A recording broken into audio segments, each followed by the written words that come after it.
সুপ্রিয় দর্শক, আসসালামু আলাইকুম।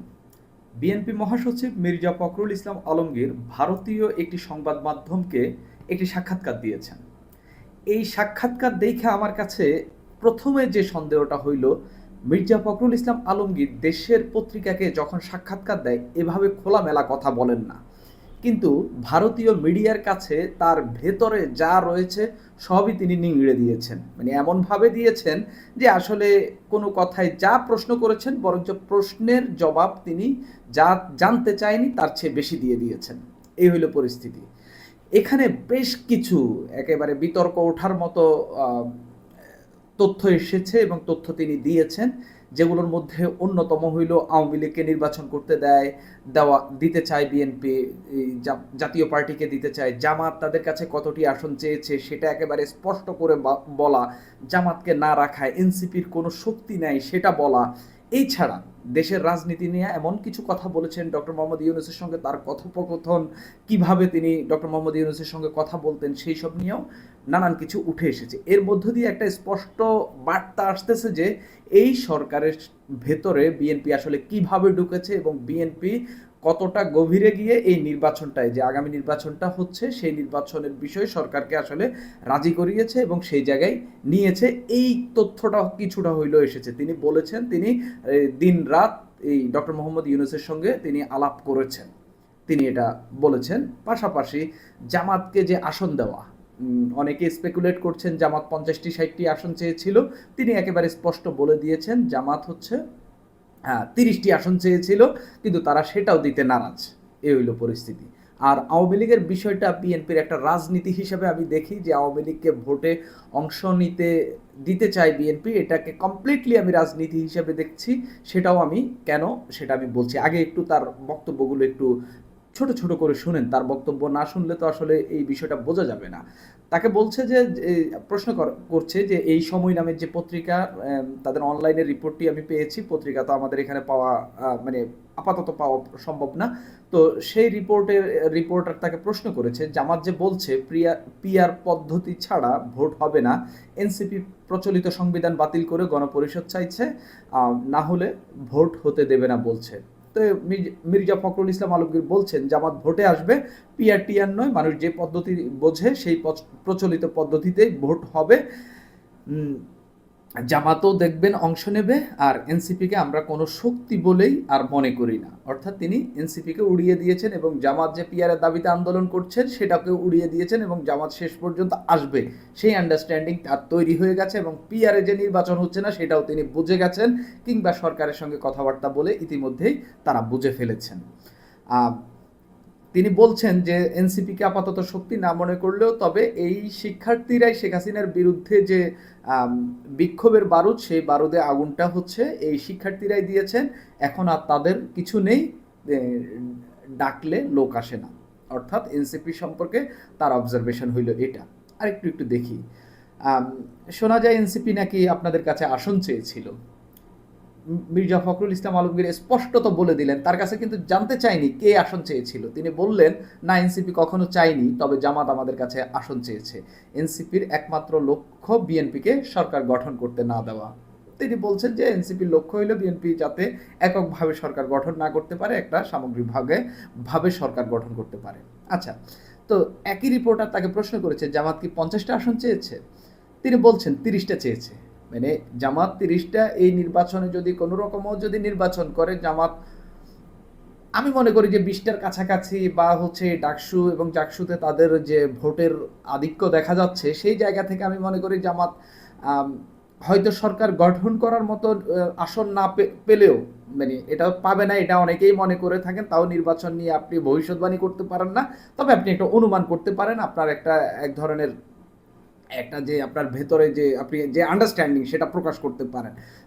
অনেকেই মনে করে থাকেন, আমিও মনে করি যে হচ্ছে জামাত সরকার গঠন করার মতো আসন পাবে না। কিন্তু তারা বিএনপির কাছে আসন চাইলে 30টা চাইবে, এটা আমার কাছে মনে হয় না। অন্তত 50টা আসন তারা চাইবে, এটা সত্য। কিন্তু মির্জা ফখরুল ইসলাম আলমগীর বলছেন 30টা আসন চেয়েছে, তবে আমরা উৎসাহ দেখাইনি। অনেক কম একটা সংখ্যার কথা বলেছি যা তাদের মনোপুত হয়নি, হয়তো 5টা 10টার কথা বলেছে। তিনি এটা স্পষ্ট, অর্থাৎ তাকে কিন্তু এসব জিজ্ঞাসা করা হয়নি, কিন্তু তিনি বলে দিচ্ছেন যে আমরা অনেক কম সংখ্যক একটা আসন সংখ্যা বলেছি, তাদের মনোপুত হয়নি। আপনাকে আশ্বাস দিচ্ছি, জামাতকে আমরা মাথায় উঠতে দিব না। তারা যত বড় শক্তি, আমরা অকারণে তার চেয়ে বেশি গুরুত্ব দিয়েছি। পিআর টিআর সবই বিএনপির উপর চাপ সৃষ্টির কৌশল। জামাত কিন্তু নির্বাচনের প্রস্তুতি নিচ্ছে, বিভিন্ন জায়গায় তারা প্রার্থী ঘোষণা করছে। আসলে দেশে প্রবলভাবে মানুষ চাইছেন যে, সেনাবাহিনীও চাইছে, অন্তর্বর্তী সরকারের প্রধান উপদেষ্টাও চাইছেন নির্বাচন হোক। তো এই নির্বাচন নিয়ে কথাবার্তা বলতে গিয়ে তিনি আসলে এক জায়গায় বলে দিয়েছেন যে যে নির্বাচন হওয়া না হওয়া নিয়ে যে বৈঠকটা হয়েছে, যখন জাতীয় পার্টির অফিসে যে সামনে নুরুল হক নুরকে যে মারধর করা হইল, তখন যে নির্বাচন নিয়ে এক ধরনের যে নির্বাচনকে কেন্দ্র কইরা যে একটা গোলযোগ তৈরি হচ্ছে এবং নির্বাচন হইতে দেবে কিনা সেটা নিয়ে যখন প্রশ্ন উঠেছে যে এই গোলযোগগুলো নির্বাচনকে কেন্দ্র কইরা যাতে নির্বাচন পিছাই দেওয়া যায়, তখন নাকি ডক্টর মোহাম্মদ ইউনূস যখন সব দলকে ডেকেছে, বৈঠক করেছে, সেখানে নাকি ডক্টর মোহাম্মদ ইউনূস বলে দিয়েছেন স্পষ্ট তিনি আর মার্চ থেকে সরকারে থাকবেন না। এবার যদি এই ফেব্রুয়ারিতে যদি তিনি নির্বাচন না করতে পারেন, তাহলে মার্চ থেকে তিনি সরকারে থাকবেন না, অর্থাৎ স্পষ্ট বার্তা দিয়েছে। সেই জায়গায় তিনি বলার চেষ্টা করছেন মির্জা ফখরুল ইসলাম আলমগীর যে সেই জায়গায় দলগুলো একটা ভয় পেয়ে গেছে, কারণ ডক্টর মোহাম্মদ ইউনূস যদি চলে যান তাহলে আসলে সরকার প্রধানটা কে হবে এবং একটা নতুন গোলযোগ তৈরি হবে। সেই জায়গায় নাকি সবাই এখন ঠান্ডা হয়েছেন, এরকম ঠান্ডা হয়েছেন এটা বলেননি, সেখান থেকে পরিস্থিতি একটু অন্যরকম। বিএনপি সেখান থেকে এজ পেয়ে গেছে আর কি। এজ বলতে একটা কি বলে এটাকে, তাদের মতো করে একটা শক্তি পেয়ে গেছে আর কি। তো ইউনূসের উপর আস্থা রাখছেন কিনা সেই প্রশ্ন করা হয়েছে। কিছুদিন আগেও তো এনসিপির পক্ষপাতিত্বের অভিযোগ তুলেছেন, তিনি নির্বাচন করতে চান না, ডক্টর মোহাম্মদ ইউনূস নির্বাচন দিতে চান না, এমন কথাও বলেছেন। মির্জা ফখরুল ইসলাম আলমগীর বলছেন পরিস্থিতি বদলেছে, আমি দলের পক্ষে তার সঙ্গে কথা বলি, দেখেছি এখন তিনি সর্বোচ্চ সিরিয়াস, আন্তরিকভাবেই চান ফেব্রুয়ারিতে নির্বাচন হোক। 5 আগস্টের তারিখে নির্বাচনের ঘোষণা করলেন। তার আগের দিন রাতে ডক্টর ইউনূস সাহেবের বাসভবনে তার ও সেনাপ্রধান জেনারেল ওয়াকারুজ্জামানের সঙ্গে নির্বাচন নিয়ে আমাদের দীর্ঘ আলোচনা হয়। অর্থাৎ এই যে বার্তা, এই বার্তাটাই রাজনীতির জন্য খারাপ। এই সরকারটা সবার সঙ্গে কথা বলেই কিন্তু এই নির্বাচনের দিনক্ষণ ঠিক করবেন। মির্জা ফখরুল ইসলাম আলমগীর এখানে একবারের জন্য বলেননি যে সবাইকে নিয়ে বসেছেন। তিনি বলছেন তিনি মির্জা ফখরুল ইসলাম আলমগীর এবং জেনারেল ওয়াকারুজ্জামান দুজন বসেই ডক্টর মোহাম্মদ ইউনূসের সঙ্গে বসেই তারা নির্বাচনের দিনক্ষণ ঠিক করেছেন। আমরা এর পরের দিন যখন 5 আগস্ট যখন এই ডক্টর মোহাম্মদ ইউনূস বললেন রাতে তিনি ভাষণ দিবেন, সেখানে যখন গুঞ্জন উঠলো সেখানে নির্বাচনের একটা সম্ভাব্য তারিখ কিংবা সময় ঘোষণা করা হবে, তখন জামাত সেটাকে হুঁশিয়ারি করলো এবং সেটা ঠেকানোর এক ধরনের বার্তা দিল। তারা বলার চেষ্টা করেছিল বা অন্যান্য দলগুলো বলেছিল যে সরকার একটা দলের পক্ষ নিয়ে নির্বাচনের তারিখ ঘোষণা করে দিচ্ছে, এরকম কথাবার্তা। তো এইগুলা এই নির্বাচনকে কেন্দ্র করে এইসব সমস্যাগুলো হয়েছে এবং সরকার যে বিএনপির পকেটে ঢুকে গেছে নির্বাচনের জন্য, সেটা ভালো খারাপ কিংবা কি আমি সেই সমালোচনায় যাব না, কিন্তু সরকার যে বিএনপির পকেটে ঢুকে গেছে সেটা মোটামুটি মির্জা ফখরুল ইসলাম আলমগীরের বার্তায় স্পষ্ট। তাকে বলা হইলো জাতীয় পার্টির অফিস ভাঙচুর করা হইলো, বাসভবনে ডেকে পাঠিয়েছিলেন, তখন আপনাদেরকে কি বার্তা দিল? আমি যেটা বললাম, সরকার বলল যে ফেব্রুয়ারিতে ভোটের বাস ধরতে না পারলে তিনি মার্চ থেকে আর থাকবেন না, এমন পরিস্থিতি যেন না হয়, তাতে ভোটটাই করা গেল না, অর্থাৎ তিনি এই বার্তা দিয়েছেন। এখন আওয়ামী লীগের বিষয়ে যখন কথা বলা হইলো, তখন তিনি বলছেন আমরা বলেছি আওয়ামী লীগ ও তাদের শরিকরা সবাই, এমনকি জাতীয় পার্টি নির্বাচন অংশ নিক, একটা সুষ্ঠু অবাধ ভোট হোক, শেখ হাসিনা যেভাবে ভোট দিয়েছে একই ভোটের উদাহরণ তৈরি না হোক। তিনি বললেন শেখ হাসিনা ওইভাবে ভোট করার কারণে 15 বছর ক্ষমতায় থেকে গিয়েছিল এবং তার শাস্তি তারা পেয়েছেন, এই গণ অভ্যুত্থানটাকেই তারা শাস্তি হিসাবে দেখছেন, আর বিচার কার্য তারা প্রয়োজন মনে করে কিনা সেটা নিয়ে আলাপ করা হয়নি। একই কাজ করলে আমরাও প্রতিফল পাব। আমিও মনে করি আওয়ামী লীগকে বা এই একটা প্রক্রিয়ার মধ্য দিয়ে আওয়ামী লীগ এবং যেসব দলগুলো রয়েছে সব দলকে নির্বাচন করার সুযোগ দেওয়া উচিত এবং জনগণ ডিসাইড করুক কারা ক্ষমতায় থাকবে, কারা ক্ষমতার বাহিরে থাকবে, এটা জনগণ ডিসাইড করুক। মির্জা ফখরুল ইসলাম আলমগীরের এই চাওয়াটার পেছনে অন্য উদ্দেশ্য আমি আছে মনে করি। শুধু মির্জা ফখরুল ইসলাম আলমগীর না, বিএনপির অন্য উদ্দেশ্য আছে। সেই উদ্দেশ্য এটা হইল কি, আওয়ামী লীগ তারা জানে আগামী নির্বাচনে আওয়ামী লীগ জিতবে না, এটা মোটামুটি অনেকেই মানে, অনেকেই বিশ্বাস করে, এবং আওয়ামী লীগের লোকেরাও মনে করে হয়তো তারা বিরোধী দল হবে কিন্তু তারা জিতবে না যদি নির্বাচনে স্বতঃস্ফূর্তভাবে লেভেল প্লেয়িং ফিল্ড যদি নিশ্চিত করে যদি নির্বাচন করতে দেওয়া হয় আওয়ামী লীগ জিতবে না। সেই জায়গায় আওয়ামী লীগ যে জিতবে না এটা নিশ্চিত হয়ে বিএনপি চাচ্ছে আওয়ামী লীগকে নির্বাচন করতে দেওয়া হোক। আমি মনে করি যে বিএনপি যখন 5 বছর ক্ষমতায় থাকবে, ধরেন আগামী নির্বাচনে বিএনপি জিতলো, এরপরে নির্বাচন জিতলো, 10 বছর বিএনপি ক্ষমতায় থাকলো, থাকার পর এরপরে যে নির্বাচনটা হবে তখন যদি আওয়ামী লীগকে নির্বাচনে অংশগ্রহণ করতে দেওয়া হবে কি হবে না সেই প্রশ্ন যখন উঠবে সবার আগেই মানা করবে বিএনপি। কারণ ততদিনে অ্যান্টি এস্টাবলিশমেন্টের বিরুদ্ধে একটা সেন্টিমেন্ট তৈরি হয়ে যাবে। তখন বিএনপি বলবে আমার বিরুদ্ধে তো মানুষ অলরেডি একটা পক্ষ চলে গিয়েছে, একটা পক্ষ সাধারণ মানুষ চলে গিয়েছে, কারণ তাদের 10 বছরের, আমি এটা হাইপোথেটিক্যালি বলতেছি, তাদের 10 বছরের ক্ষমতাকাল মানুষ ভালোভাবে নেয়নি, তারা ভালোভাবে রাষ্ট্র পরিচালনা করতে পারেনি। এটা আমি হাইপোথেটিক্যালি অনুমান করে বলতেছি, কারণ আমাদের দেশের রাজনৈতিক দলগুলো, রাজনৈতিক সরকারগুলো যেভাবে দেশ চালিয়েছে সেটার অভিজ্ঞতার পরিপ্রেক্ষিতে বলছি। তখন যখন আওয়ামী লীগ নিয়ে প্রশ্ন উঠবে, এই বিএনপি সবার আগে বলবে আমরা চাই না আওয়ামী লীগ আসুক, কারণ আওয়ামী লীগের কার্যক্রম নিষিদ্ধ করে দিয়েছে অন্তর্বর্তীকালীন সরকার, পরবর্তীতে হয়তো আইসিটি ট্রাইব্যুনালের মধ্য দিয়ে হয়তো আওয়ামী লীগকে নিষিদ্ধ করা হবে, তখন বলবে আওয়ামী লীগ তো আইসিটি ট্রাইব্যুনালে নিষিদ্ধ।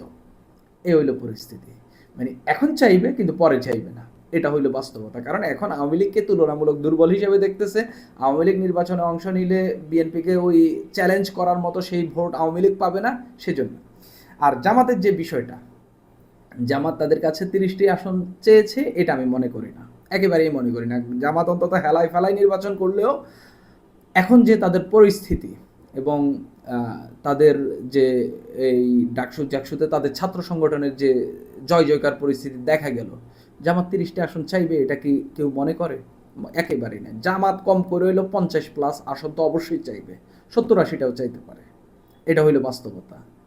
জামাতের একটা প্রবলেম আছে, তারা কখনো একক শক্তি হিসাবে নিজেদেরকে সেভাবে দেখে না, সেভাবে দেখার চেষ্টা করে না, এবং ওই যে ধর্মভিত্তি, তারপরে 71 এইসবগুলা নিয়ে তারা রাজনীতি করতে গিয়ে না আসলে তারা সব সময় এক ধরনের মানে ভুল পথে নিজেদেরকে পরিচালিত করে। এই ভুল পথে পরিচালিত করতে গিয়ে তারা তাদের সমর্থক ছাড়া বাইরের মানুষের সমর্থন আদায় বেশি করতে পারে না।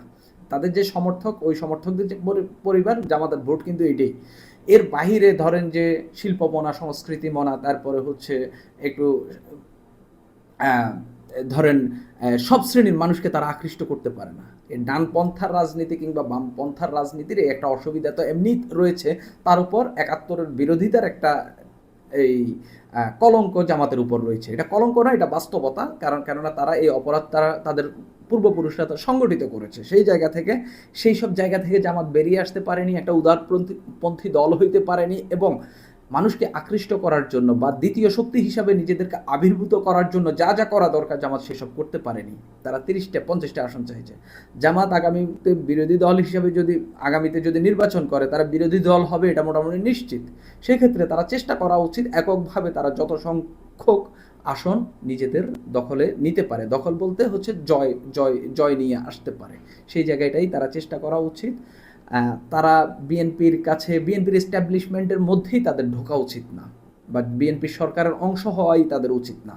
এই কারণেই আমি মনে করি যে কারণ হচ্ছে বিএনপি আগামী সরকার ভালোভাবে চালাইতে পারবে না। বিএনপির নেতাদের অলরেডি যে সেন্টিমেন্ট দেখা যাচ্ছে, তৃণমূলের চাঁদাবাজি, লুটপাট, টেম্পো স্ট্যান্ড দখল, সেই জায়গা থেকে বিএনপি কখনোই তাদের দলকে কন্ট্রোল করতে পারবে না।